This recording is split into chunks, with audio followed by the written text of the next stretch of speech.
What is up, Wolfpack, and welcome back to your weekly dose of the biggest, baddest, and the most insane gaming news. This week has been an absolute rollercoaster, with massive shakeups at Xbox and heartbreaking closure from Sony, and a ton of Nintendo Switch 2 news that you are not going to want to miss. And of course, we have a brand new Resident Evil to sink our teeth into. If you're new here, make sure you join the pack and hit that subscribe button because we're about to dive in. Alright, let's get right into it with the industry-shattering news. Phil Spencer, the face of Xbox for the last 12 years, has officially retired from Microsoft. This is a massive deal, folks. Spencer was the mastermind behind the Game Pass and the acquisition of Activision and Blizzard. But that's not all. Sarah Bond, the president of Xbox, has also resigned. Taking the reins is Asha Sharma, the former head of Microsoft's AI department. The community is buzzing with speculation about what this means for the future of Xbox. Are we about to see a huge push into AI-driven gaming? Let me know your thoughts down in the comments. And while Xbox is going through a massive leadership change, Sony is making headlines for all the wrong reasons. They've shut down Blue Point Games, the absolute legends who brought us the incredible remakes of the Demon's Souls and the Shadow of the Colossus.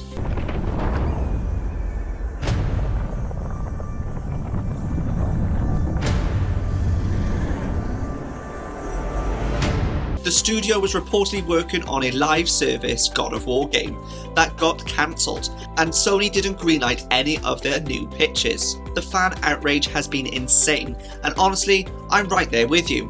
This feels like a huge loss for PlayStation community. But hey, in some good news for some classic lovers, Radical Entertainment, the studio behind Prototype and The Simpsons Hit and Run, is back under the new name of New Radical Games. Could a Prototype remake be on the horizon? A man can dream.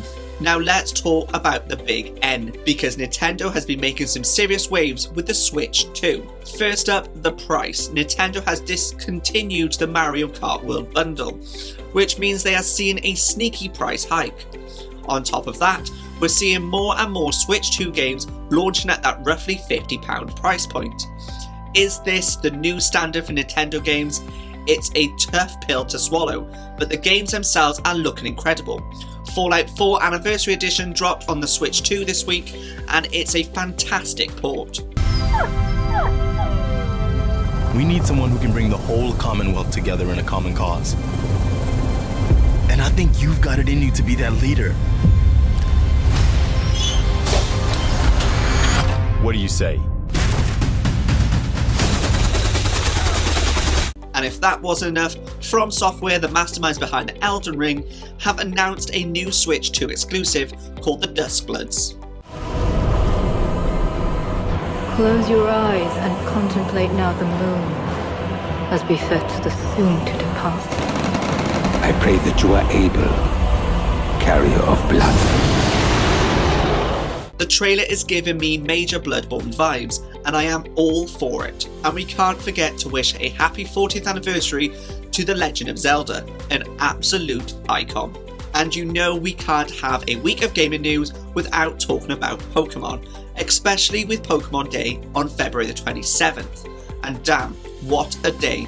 We saw Generation 10's new starter Pokemon, like, oh my god, the Pokemon Presents showcase was packed with announcements, and we got the long-awaited release of Pokemon Fire Red and Leaf Green on the Switch and the Switch 2. But the biggest surprise was the reveal of the brand new game Pokemon Pokopia. Together, you can develop a town, or go on far-off adventures. New encounters may await you as well. Every day, the world gets bigger and bigger. Developing a town, one step at a time. It's a cozy Animal Crossing style game where you play as Ditto and build a paradise for your Pokemon friends. It's coming to the Switch 2 on March the 5th, and if I had a Switch 2, my pre-orders would already be in. Finally, the moment we've all been waiting for, Resident Evil Requiem is here. Leon, we're running out of time. Did you find anything on Elpis? Not yet. Nothing on the servers of the CIA or the Pentagon. I'm coming with you. We can't talk. What do you want to know? I don't want any more regrets. Whatever it takes, count me in. Raccoon City was where it all began for me. The 9th mainline entry in the series launched on February the 27th, and it is a terrifying return to form.